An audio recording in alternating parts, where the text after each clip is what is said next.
నమస్కారాలు. మాకోడికి గ్రామంలో జరిగిన మొహరం పండుగ ఆపద జరిగిన వాటి గురించి మాట్లాడుతున్నాను. ఆ రోజు పానకాల రోజున జరిగిన గొడవల్లోన మా వాళ్ళని కొంతమందిని దారుణంగా కొట్టిండే వాళ్ళ సమక్షంలో అది మేము బాధపడి పోలీసులకు ఇన్ఫర్మేషన్ ఇచ్చినాము. వాళ్ళు మంచి చేసినారు. మా ఇంటి పైన కూడా దాడి జరిగింది, కానీ దాంట్లో మేము ఇన్వాల్వ్ కాలేదు. కాకపోయినా కూడా దాడి చేసినారు. అది ఎందుకు చేసినారన్న విషయమో మాకు తెలియదు. కాబట్టి దానిపైన మంచి సలహా వాళ్ళు ఇస్తారని వాళ్ళకి ఫిర్యాదులు చేసినాము.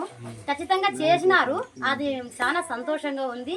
ఇది ఇట్లా జరిగిన విషయాన్ని కానీ ఈ బాధను కానీ భయాన్ని కానీ మళ్ళీ ఇలాంటివి ఏవి చేయకోకుండా చేస్తారన్న ఆశతోనే మేము ఆ ధైర్యంతోనే ఉన్నాము.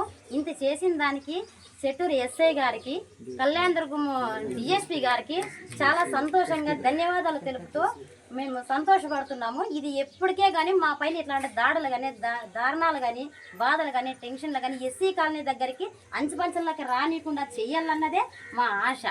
ఎవరు చెప్పింది ఏమి వినము. మేము చేసే దాడులు ఇట్లాంటి దారుణాలు చేయము. కానీ చేసే క్రూరమైన పనులు ఎవరప్ప అంటే అది బాయల్లో మాత్రమే చేస్తారు. ఆ బాయళ్ళు ఈ పని చేయకూడదు. వాళ్ళంత హంతకులు, దుర్మార్గులు, దుష్టులు ఎవరూ లేరు. వాళ్ళ నరరూప రాక్షసులు వాళ్ళు. కాబట్టి వాళ్ళ మీద చాలా యాక్షన్ తీసుకున్నారు. అది చాలా సంతోషం. అంతే.